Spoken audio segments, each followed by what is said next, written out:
Hey everyone, so I've pulled a card for you all out there today asking what do you need to let go of today to bring more money into your life today.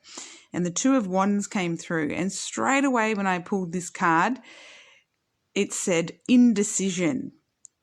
You might be feeling indecisive at the moment. You might be feeling like you've got choices and you can take two different paths. Right? And you are about to embark on a journey, but some choices have come up. So you're not exactly sure which choice to make, right? And how to make the choice is you need to trust in your intuition more.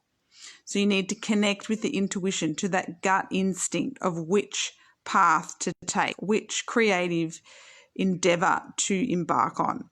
So, you could be having, a couple of different creative avenues to go down, and you're just not sure which one to go and which one will make you, the money that you want to make.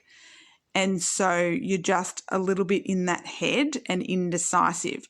So by putting your hand on your heart, connecting with your body, and you can also place another hand on your stomach area and really tune into that body and think about the thing that you have choice about at the moment and what you're indecisive about, and look at the options, look at the different options, right? And tune in and see which one feels best for you. And that is your intuition talking to you. That is your intuition showing you which path you need to take, okay? So this is about trusting your intuition and really connecting with your intuition to know which path to take, which creative path to take to manifest the kind of money that you want to manifest into your life. Alrighty, I hope this has been helpful. If you've liked the reading, make sure you hit the like button so I know to bring you more. Subscribe and hit the bell notification, because then you're notified of upcoming readings and videos that I do. And I love having you all here. And yeah, let me know in the comments if this has helped. And I'll chat to you all soon. Bye.